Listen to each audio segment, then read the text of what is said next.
예, 자, 빨리 하겠습니다. 사도행전과 신약교리 연구 38번째 시간. 오늘은 사도행전 20장 1절부터 12절까지요. 뭐 길지 않으니까 보시길 바라고. 자, 1절부터 봅시다. 이제 그 에베소에서의 그냥 정말 소란했었던 그런 소동이 이제 결국 집회가 강제로 해산됨으로 말미암아 어쨌든 끝나게 됐죠. 그래서 이제 소동이 그치고 바울이 이제 그 함께 있던 제자들을 불러서 이제 포옹을 하고 마케도니아로 이제 들어가게 되죠. 포옹한다라는 표현은 이제 그 결국 작별 인사인데 실제로 이렇게 말 그대로 이렇게 포옹한다, 이렇게 정겹게 이렇게 안아주는 그런 것들이죠. 그러니까 뭐 우리가 얼마든지 이렇게 이건 주 안에서 한 형제 자매로서 이렇게 작별 인사하는 그런 뭐 자연스러운 인사법이겠죠. 네. 근데 아무래도 이제 뭐 우리나라 같은 좀 유교권에 있는 문화는 그런 게 조금 어색하고, 우린 이제 그래도 서양식이 들어와서 이렇게 뭐 악수하는 정도까지는 요즘에는 한적이지만 이렇게 포옹하는 거는 이제 정말 친해야 우리나라는 하는 거잖아요. 그죠? 근데 뭐 유럽에서는 저희가 뭐 유럽에 있었지만 그냥 가볍게 이렇게 뭐 그렇게 안 친하고 그래도 이렇게 허깅한다 그러나 이렇게 뭐 하는 그런 것들은 또 보편적이긴 해요. 네. 그러니까 이제 뭐 하나의 문화권의 차이일 수 있는데 뭐 이런 식으로 어쨌든 인사를 했다라는 거죠. 그러고서 이제 마케도니아로 들어갑니다. 여기 이제 그 지도를 보시면 사도 바울의 그 3차 선교여행 지도가 나오죠.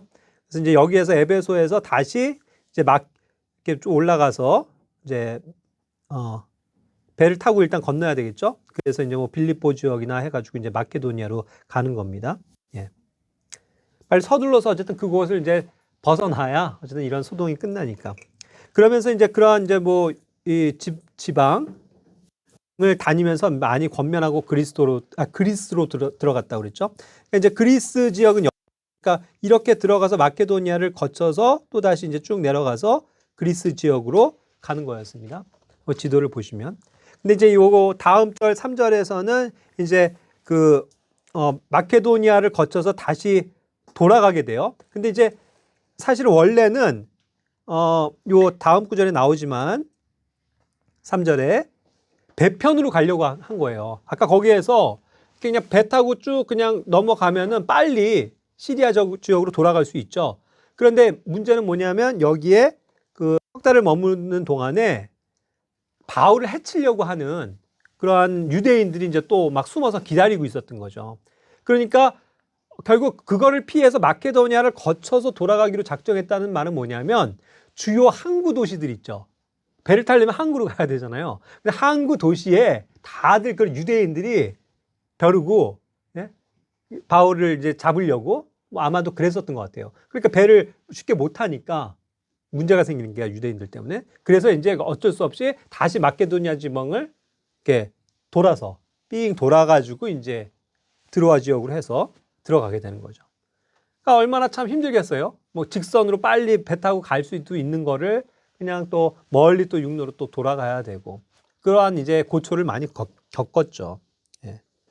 자, 그렇게 해서 이제 4절에서 이제 바울과 함께 다시 아시아로 들어가는 사람들이 명단이 나오는데, 여기에 보면 베레아 사람 소바도가 있고요. 그 다음에 데살로니가 사람 아리스타고와 세군도가 있었고, 더베 사람 가이오, 그리고 디모데, 그리고 아시아 사람 두기고와 드로비모가 있었다라고 표현하고 있어요. 자, 이들을 먼저 어떻게 하는 거예요? 이제 보내버리는 거죠. 먼저 가서 이제 있어라 이렇게 하는 건데, 먼저 이제 여기 조금 인물들이 나왔으니까 조금 부연 설명을 하고 넘어갈게요. 여기 이제 처음에 나오는 그 두기고, 그러니까 그 앞에 있는 뭐 소바더는 여기밖에는 등장을 안 하고요. 그 다음에 아리스타고는 저번 주에 조금 설명을 드렸죠. 그래서 아리스타고 나왔고, 그 다음에 세군도가 나오는데 세군도도 역시 여기 한 군데밖에 나오질 않아요. 그러니까 다른 정보가 없고, 그 다음에 이제 가이오라는 사람은 동명이인이긴 하지만 뭐 나왔었던 거 저번 주에 봤고, 디모데는 이제 또 뭐 워낙 우리가 또 따로 공부를 해야 되는 사람이고 아는. 그런데 이제 여기 아시아 사람 중에 이제 두기고와 드로비모가 나오잖아요.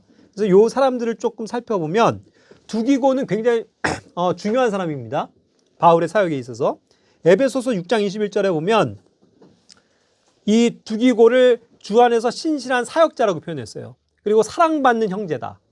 제가 저번 주에 사람들이 얻은 수식어 기억나시죠?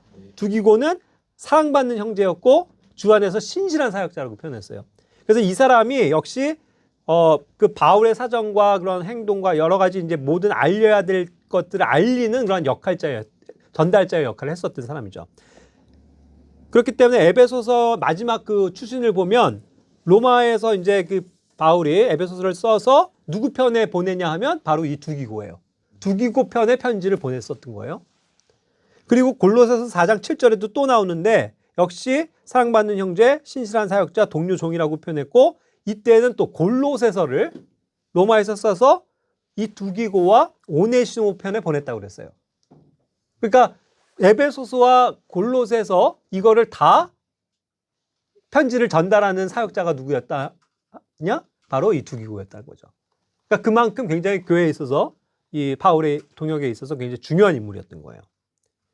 그리고 디모데후서 4장 12절은 또 어떤 일이냐면 한참 지나서 또 그의 말년에 쓴 서신이잖아요. 그때도 두기고는 여전히 바울 곁에서 함께 일하고 있어요. 그러면서 그가 이제 에베소로 보내어졌다고 그러죠. 그러니까 에베소에 뭔가 전달자 역할을 또 하기 위해서 보내는 그러한 중요한 사람. 그리고 디도서 3장 2절에서도 또 나와요. 그죠? 여기서는 그 두기고 아데마 혹은 두기고를 이제 디도에게 보내겠다 하면서 이제 나에게 오도록 힘쓰라 했어요. 그 말은 뭐냐면 이 아데마나 두기고는 굉장히 중요한 또 사역자였기 때문에 그들을 대신 보내고 대신 그 사람들한테 거기 교회를 맡기고 너는 좀 다시 나한테 와라 이 얘기예요. 그러니까 결국 역할을 체인지해 주는 사람이죠. 디도는 근데 어떤 사람이에요? 말년에 크레테 섬에 첫째 감독으로 임명받은 주님의 신실한 일꾼이었죠. 그 지역의 크레테 섬에 있는 모든 교회들을 또 돕는 그러한 믿음의 형제였다고요. 그런 역할을 대신할 수 있는 사람이었으니까 두기고는 평생을 바울과 함께하면서 신실한 그런 사역자로 드러났었던 사람이라는 거예요. 그러니까 우리도 이러한 또 좀 수식을 얻어야 되겠죠. 사랑받는 형제고 또 주 안에서 신실한 믿음의 그런 형제가 되어지길 바라야 되는 것 같아요. 그래서 두기고를 볼 수 있고 그 다음에 이제 드로비모라는 사람이 또 다른 데 나와요. 사도행전 21장 29절에서는 이 사람이 이제 에베소 사람이라는 걸 알 수 있고, 그죠? 그리고 이제 바울이 또 계속 그 이후에도 동행을 했었던 그러한 동역자였고, 디모데후서 4장 20절에는 보면 뭐라고 특이한 표현이 나오냐면 이것도 역시 바울의 말년이잖아요. 그 말년 때까지도 바울과 함께 있는 사람 사역자인데 이 사람은 어떻게 됐냐? 병들어서 밀레도에 남겨졌다 표현이 나와요. 참 안타깝죠. 그 주님의 일을 열심히 담당하다가 병이 들린 거예요. 근데 그 병을 오늘도 봤지만 치유가 안 돼. 하나님의 뜻이 있어서. 그래서 병들고 아파한다고요. 그러니까 그 형제를 또 같이 데리고 더 이상은 갈 수가 없는 거예요. 그러니까 어떤 밀레도 지역에서 이 사람을 놓고 와요. 거기 교회에. 그죠? 그러니까 바울의 말년까지 동역하다가 병들어 있을 정도로 쇠약해질 정도로 자신의 몸을 헌신해서 주님을 위해서 살았던 인물 드로비모죠. 그래서 짧게 나오지만 참 이런 사람들의 삶은 굉장히 고귀한 삶이었다는 걸 우리가 알 수 있는 것 같습니다. 자, 그래서 이제 5절에 방금 아까 근데 이제 얘기한 그런 일련의 사람들을 먼저 이제 드로아에 가서 머물게 한 거죠. 그러고서 나머지 바울 일행을 기다리게끔 한 거예요. 자, 그런데 여기에서는 바울 일행을 뭐라고 표현하냐면요. 우리를 기다리게 한다는 표현이 나오죠. 우리. 갑자기 그 주어가요. 그 시점이 우리로 바뀌어 있어요. 그러면은 객관적으로 지금 제 3인칭 관찰자 시점으로 이렇게 쭉 보다가 갑자기 우리라는 표현을 썼으면 바울과 그 또 어떠한 사람을 포함한 개념이 되잖아요. 그럼 그 우리가 누구냐는 거예요. 그랬을 때 그것은 우리가 추측해 볼 때 이 바울과 함께 항상 동역하는 사람 중에 사실 누가 있냐면 누가가 있어요. 누가 있냐 하면 누가가 있다 이거예요. 네. 의사 누가는 평생 바울과 함께 동역하면서 이렇게 그의 행적을 보면서 기록했었던 사람이잖아요. 누가? 누가가. 예, 예.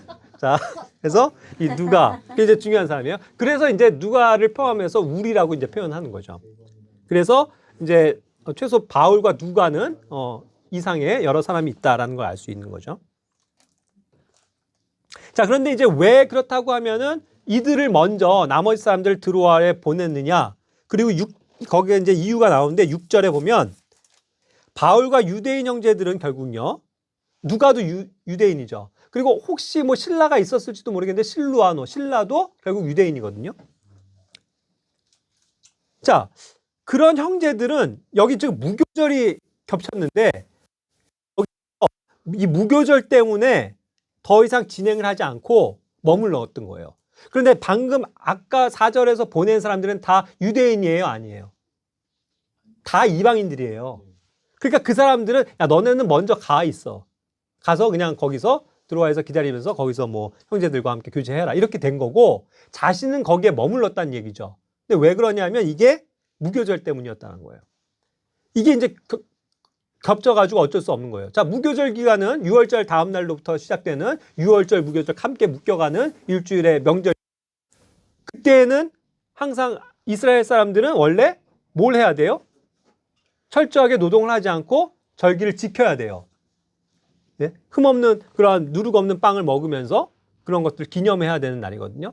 그것도 어디서? 남자들은 무조건 성인 남자들은 예루살렘으로 가서 3번을 보여야 되잖아요, 주님 앞에. 그게 규례이기 때문에 자, 원래 유대인들은 원래 그것을 생명처럼 여기는 사람들이긴 한데 바울도 유대인이잖아요. 그래서 할 수만 있으면 항상 그러려고 항상 예루살렘으로 갔었죠. 근데 이때만큼은 이게 여정상 안 되는 거예요, 불가항력적으로.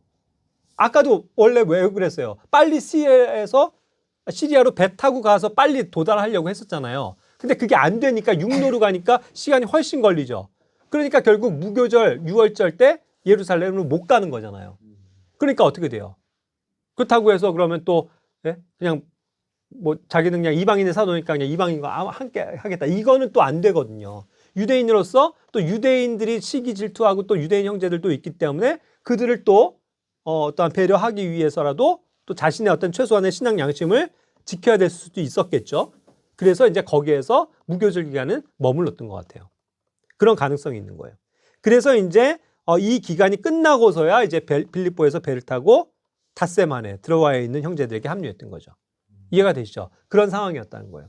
그래서 이제 찾아보니까 실제로 그래요. 이들이 그러면은 유대인들은 어떻게 지켰느냐? 각 지역마다 도시마다 그러니까 유대인들 회당이 있잖아요. 거기서도 항상 유대인들이 랍비들에 의해서 전통적인 방식으로 그런 절기를 지켰다고 그래요. 왜냐하면 그들이 항상 예루살렘으로 갈 수 없으니까 그런 것들이 이제 문화 가운데 있었던 거죠. 그러니까 이제 그런 걸 고려해서 유다인들 횡달 중심에서 이렇게 함께 유대인으로서 지켜야 할 것들은 의무는 다 하고서 움직인 것이 아닌가 이렇게 생각될 수 있는 거죠.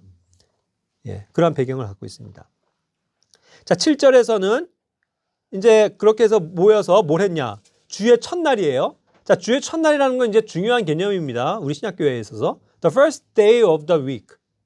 한 주에 시작되는 첫날이란 뜻이에요. 그때에 항상 교회는 모였어요. 예? 주의 첫날에. 자, 원래는 유대인들에게는 무슨 날이 중요해요? 아니, 뭐, 그건 이제 절기고, 매주에 있어서 어떠한 날이 중요해요? 안식일이 중요하죠, 안식일. 안식일 무조건 안식해야 되니까. 그게 뭐예요? 금요일 저녁부터 토요일 저녁이죠. 그래서 그들은 지금도 그걸 지켜요. 그런데 왜 신약 교회는 오늘날 주일이라는 하나의 개념이 생겨났냐 하면 한 주의 첫날을 그래도 성도들이 함께 모여서 한 날을 정했다는 얘기죠. 자, 그 당시에는 공휴일이라는 게 있었을까요? 없었을까요? 그런 개념 자체가 없어요. 예? 그리고 이게 일주일을 7일로 환산하는 그런 법도 그레고리력에 의해서 한참 나중의 일이잖아요. 그죠? 그러니까 그게 없는데 그래도 교회는 항상 6일 동안을 열심히 일하고 한 날을 정해서 함께 모였다는 얘기죠. 그게 공교롭게도 우연일 수도 있고 하나님의 계획하심일 수도 있는데 한 주의 첫날이었다는 거예요, 항상. 예.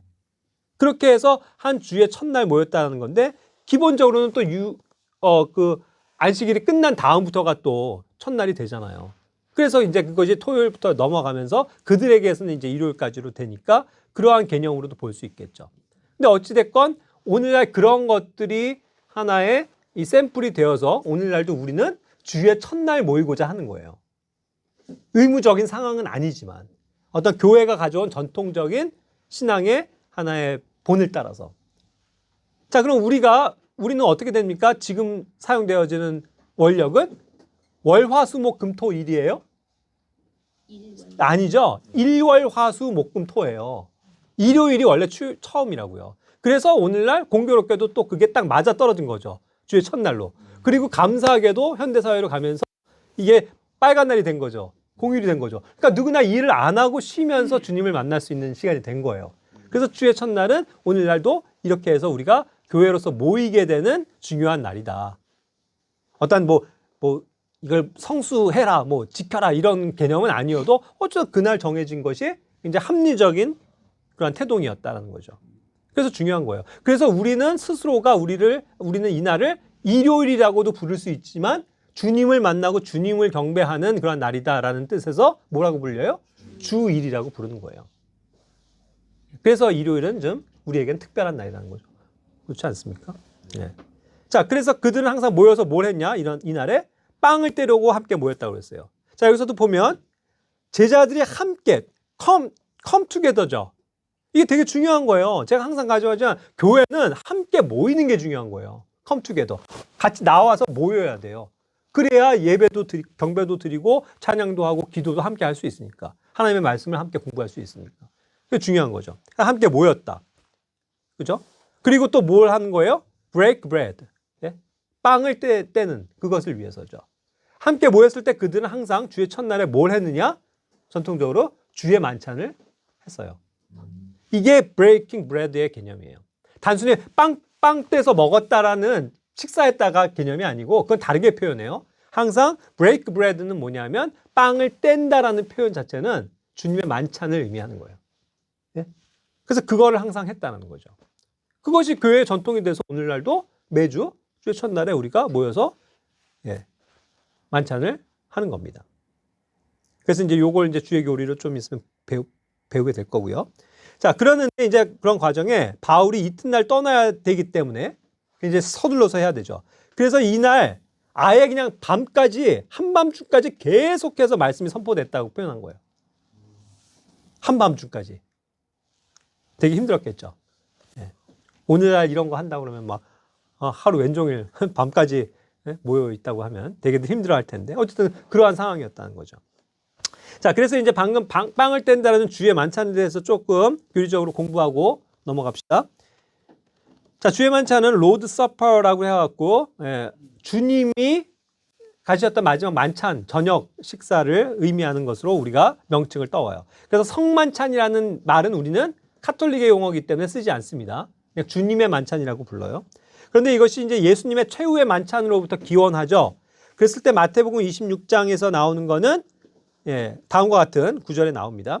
그런데 여기서 좀 주의할 것은 이것이 그 12 제자들에게 사도들에게를 대상으로 해서 하시면서 거기서 뭐라고 말씀하셨냐면 그냥 먹으라 그리고 마셔라 이렇게 했고 이것은 죄들의 사면을 얻게 하려고 죄들의 사면으로 인한 항상 그 The remission of sins를 for인데 그걸 이제 인해서라는 표현으로 써야 된다고 그걸 굉장히 강조하시는 분들도 있고 어찌됐건 중요한 건 죄들의 사면이에요. 죄들의 사면으로 인해서. 그런데 제가 예전에도 한번 교리적으로 공부한 적이 있지만 죄들의 사면이라는 표현을 보실 때는 우리 교회 성도님들은 이것은 완전한 신약교회의 죄들의 용서의 개념 forgiveness of sins와는 다른 유대인들을 위한 죄들의 사면을 뜻한다는 걸로 이해하시면 좋아요.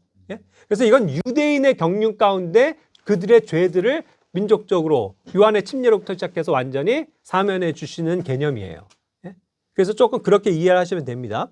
그래서 그러한 식으로 먼저 그 유대인 제자들에게 실행을 하셨던 거예요. 그죠? 유월절 때, 유월절 전날에. 자, 그런데 이것이 이제 바울이 전한 교회의 규례로 왔을 때는 그래서 그게 조금씩 표현이 달라진단 말이에요. 여기서 보면 제가 정의를 해놨는데 고린도전서 11장 23절부터 26절까지 해서 정확한 주의 만찬의 교리를 이해할 수 있습니다. 이것도 23절에 보면 내가 주께 받은 것이라고 그랬죠. 바울은 주님으로부터 만찬에 초대받은 적도 없어요. 그렇죠? 그러나 그는 분명히 주님께 직접적인 계시를 받아서 지금 얘기를 하고 있는 거라고요. 그래서 이거는 받아서 먹는데 이것은 너희를 위하여 찢긴 내 몸이니 나를 기억하여 이것을 행하라 라는 말이 붙어 있어요. 예수님의 최후의 만찬에서 나를 기억하여 먹으라라고 했어요? 아니에요. 그때는 없었어요. 왜? 기억할 게 없어요. 아직 죽지도 않으셨는데. 그렇죠? 그러니까 그걸 예표로 보여주신 것에 반해서 여기 고린도서에서 나오는 신약 교회에게 주시는 교리에서는 이것이 매개가 돼서 나를 기억하라고, 기억하고 이것을 먹으라는 뜻이에요. 그래서 do in remembrance of me예요. 예? 나에 대한 기억, 나의 기억을 가지고 그것을 하라는 뜻이 되는 거죠. 그러니까 주님을 기억하는 그 행위가 되는 거죠. 그러니까 이미 나를 위해서 죽으시고 희생하신 예수 그리스도의 몸을 기억하라는 거예요. 그게 굉장히 중요한 포인트입니다. 똑같은 방식으로 잔도 그와 같이 주셨는데 그것을 마실 때마다 나를 역시 기억하여 이것을 행하라 그랬어요. 역시 이 포도즙을 가지고 주님의 피를 기억한다는 거죠. 그렇죠?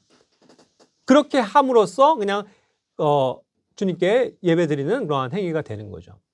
결국 캐톨릭에서 얘기하는 것처럼 뭐 이거를 먹고 뭐 그 사제들이 다 입에다 먹여주면 하면서 그게 뭐 나의 안에서 뭐 피로 변하고 생명으로 변하고 뭐 이런 화채설이나 뭐 이런 거 전혀 진리가 아닙니다.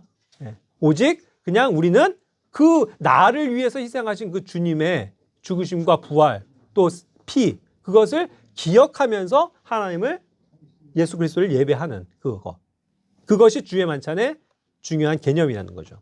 자, 그런데 여기에서도 26절에서 많은 교회들은 다른 성도들은 간과하는 한 가지가 있는데 우리는 이것을 킹제임스 성경에서 for as often as라는 이 개념이 항상 그냥 when 해가지고 이 빵을 먹고 마실 때마다 그냥 할 때마다 그렇게 개념으로 받아들이지 않고 항상 이렇게 이것이 자주 하는 어떠한 그 표현의 방식이라는 거죠. as often as라는 것이. 그러니까 뭔가 이것을 자주 행한다는 개념을 가지고 있는 단어가 often이라는 단어예요. 그렇기 때문에 우리는 이걸 문자적으로 받아들여서 이게 그렇게 해서 자주 내가 예수님의 죽으심과 또 피 흘리심, 또 부활, 또 주님의 다시 오심 이런 걸 기억해야 하게 되는 거구나라는 걸로 받아들인다는 거죠. 그러니까 이러한 자주라는 개념이 방금도 얘기한 것처럼 매주 그들이 주의 첫날에 함께 모여서 이 일을 했다고 그랬죠. 그렇죠? 주의 첫날. 그럼 그들은 최소한 매주 했다는 얘기가 되잖아요. 그래서 1년이면 52주가 있는데 최소한 우리는 52주 내내 이것을 자주 할 때마다 기억한다는 개념으로 받아들인다는 거예요. 그렇죠? 그런데 많은 독립교회나 뭐 이런 데서는 그걸 부정을 하죠. 그래서 그냥 일반 교회처럼 그냥 뭐 절기 맞아서 뭐 1년에 뭐 한두 번 뭐 그렇게 하면 된다. 이렇게 받아들이는 거예요. 그래서 주의 만찬을 매주 하는 교회가 없는 거예요. 유일하게 이 주의 만찬을 매주 하는 교회는 우리 교회 같은 데 말고는 형제교회밖에 없습니다. 형제교회는 항상 이거를 중요하게 다루고 매주 하죠. 그런데 저는 항상 얘기하는 거예요. 뭐 어쨌든 그걸 단어를 그렇게 보든 아니면 자기네들은 자유롭다 해갖고 우리 그냥 1년에 한두 번만 하도 된다라고 하든 뭐 상관은 없어요. 그걸 정죄하는 건 아닙니다. 하지만 우리처럼 이렇게 문자적으로 믿고 자주 하는 교회를 또 그들이 잘못됐다고 해서는 안 된다는 거죠. 그리고 오히려 그들은 우리를 볼 때 부러워해야 돼요. 사실은. 왜요? 이거 매주 하면 좋은 거 아니에요? 얼마나 좋아요. 주님이 나를 위해서 희생하신 그 몸과 그 주님의 피, 그걸 매주 기억한다는 거. 그렇게 함으로써 주님을 경배한다는 거. 얼마나 좋은 거냐고요. 그렇죠? 그러니까 우리는 전혀 뭐 잘못하는 것도 아니고 오히려 당당하고 더 좋은 거예요. 주님의 그리스도의 심판서가 앞에 섰을 때 우리가 다른 교회에 비해서도 잘했다고 칭찬받을 수 있는 게 저는 이런 거라고 믿어요. 왜? 매주 우리는 이렇게 해서 주님을 기억하고 정말 마음을 다해서 영안에서 경배 드렸잖아요. 그렇죠? 그러니까 얼마든지 이건 좋은 거라고요. 그러니까 이제 우리가 이런 면에서도 왜 우리 교회는 이걸 매주 하지?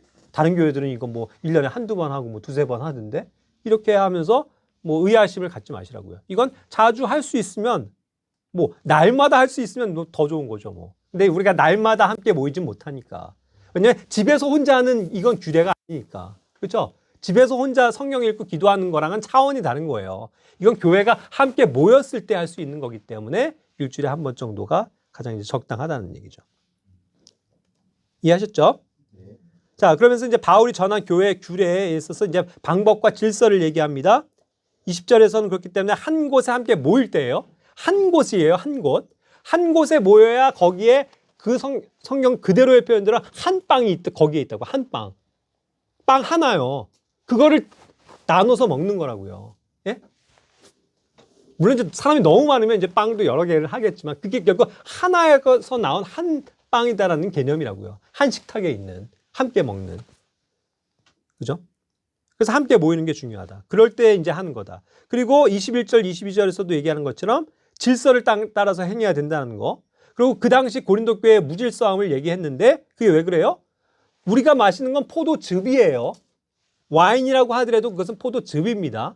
뉴 와인이기 때문에 그래요. 새 포도즙이기 때문에 발효되지 않은 거예요. 근데 그걸 자연성 상태로 놔두면 어떻게 돼요? 발효하기 시작해요. 그럼 그게 뭐가 돼요? 알코올이 되고 술이 된다고요. 포도주가 된다고요. 근데 유대인들이건 유럽 사람들이건 포도주를 너무너무 좋아해. 그러니까 그냥 생활 가운데 그들이 많이 먹거든요, 실제로. 그러니까 이게 교회 가면 야, 포도주네 뭐 하면서 신나갖고 먹는 사례들이 있었다는 거죠. 그걸 가져와서 먹었다는 얘기죠. 그러니까 어떻게 된 거예요? 먹고 취한 거예요. 우리는 포도즙을 아무리 먹어도 취하지 않습니다. 그렇죠? 근데 왜 취해야 하냐고요. 그건 포도즙을 사용한 게 아니고 포도주를 마셨다는 반증이죠. 그래서 이제 그렇게 되면 안 돼요. 그럼 무질서하게 되고 이제 교회에서 술 마시는 거가 되잖아요. 이 사람들은 그러고 우리처럼 조금 마신 게 아니고 많이 마셨거든요. 충분히. 막 배가 부를 정도로 빵도 많이 먹었거든요. 그러니까 그냥 단순히 먹는 행위로서 해서도 안 된다는 거. 또 알코올이 돼서도 안 된다는 거. 이런 걸 가르쳐 주는 거죠. 그래서 이런 측면에 있어서 우리는 항상 규례적으로 빵과 잔을 합당하게 먹어야 된다는 거예요. 그러니까 여기서도 얘기한 것처럼 합당하지 않게 먹고 마시는 자는 주님의 몸과 피에 대해서 뭐라고요? 죄가 있게 되는 거라고요. 그러니까 이걸 함부로 예? 뭐 불경건하게 막 하면서 막 그냥 다른 사람들이 오기도 전에 야 나부터 먹을 거야 하면서 막 그냥 막 먹고 배 터지게 먹고 막 예? 취하고 그러는 합당하지 않은 행동을 해서는 안 된다는 것을 분명히 얘기하고 있는 거죠. 그래서 이제 항상 28절 이하에는 자기 자신을 살펴라 이거예요. 항상 또 자기가 삶 가운데 혹시 또 죄를 지은 게 없는지 이런 것들을 이제 돌아보고 주님 앞에 자백하고 경건한 마음으로 나와서 이런 것들에 참여를 해야 된다는 거죠. 그래야 정죄를 먹고 마시지 않게 된다는 거예요. 그렇지 않고 오히려 이게 무분별하게 그냥 아무 생각 없이 막 전날도 막 죄 짓고 와서 막 전날도 친구들이랑 막 술 진탕 마시고 와서 해롱해롱 하면서 막 그런 걸 먹고 마셨다? 그렇게 되면 어떻게 된다는 거예요? 그 가운데 약한 자도 생길 수 있고 병든 자가 생길 수도 있고 심지어 잠자는 자는 표현이 뭐라고요? 항상 죽는 사람도 있다는 거예요. 그러니까 그런 것이 되어서도 안 되고 또 한 가지 그렇기 때문에 주의 만찬에는 반드시 그 생명과 피를 믿음으로 받아들인 구원받은 자녀만이 참여를 하는 거죠. 구원받지 못한 사람은 참여해서는 안 된다는 거예요. 그런 것들도 이제 포함이 되는 것이고 또 하나 이제 마지막 부연으로 말씀드리면 많은 그 제도권 교회들은 이게 세례 교회인만 참석하게 돼 있어요. 세례 교인만. 예? 세례 받은 사람만 주의 만찬에 참여할 수 있다 하는데 우린 그런 거 아니에요. 우리는 어쨌든 구원받은 자녀들은 누구나가 다 이것에 믿고 참여를 해야 된다는 것을 믿는 거예요. 다만 그렇다고 해서 침례가 중요하지 않다는 게 아니죠. 사실 가장 처음은 예수님에 대한 구원이 확실한 사람은 뭐부터 받아야 되냐면 침례부터 받아야 되는 건 사실이에요. 당장 즉시. 그렇죠? 그 당연한 건데 오늘날 환경적으로 그렇지 못하니까 조금 뭐 날씨가 따뜻할 때라든가 뭐 따뜻한 물 좀 받아놓고 이렇게 돼서 되는 거지. 원래는 주의 만찬 하기에 앞서서도 침례를 받는 게 당연한 거죠. 근데 이제 그것이 만약에 순서가 안 됐다고 하더라도 당신은 세례 받지 않았으니까 뭐 침례 받지 않았으니까 이거 참여 못 합니다. 이건 또 아니라는 거죠. 그런 것들을 말씀드릴 수 있는 것 같아요. 자, 그래서 이제 8절에는 그렇게 해서 한밤중에 말씀이 계속되는데 이게 상황을 보세요. 지금도 여러분들 졸릴 겁니다. 그렇죠? 이렇게 협소한 장소에 그냥 난로 탁 틀어놓고 하니까 자꾸 졸려요. 근데 거기도 다락방이 있습니다. 근데 거기 뭐가 켜져 있다고요? 많은 등불이 켜져 있는 거예요.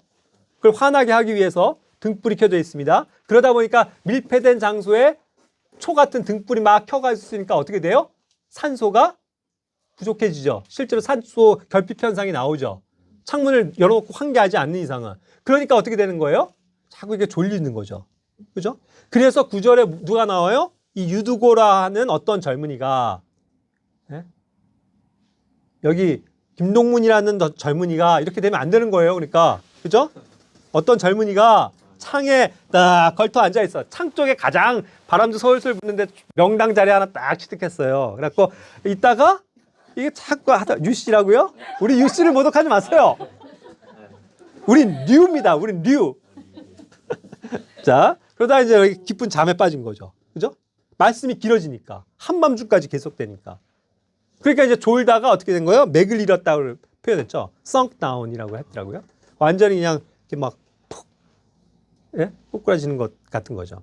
그래서 이제 3층 다락이었잖아요. 거기가 로프트라는 게 3층까지 되어 있는 다락이었어요. 거기서 쿵 떨어진 거예요. 어떻게 됐어요? 3층에서 떨어지니까.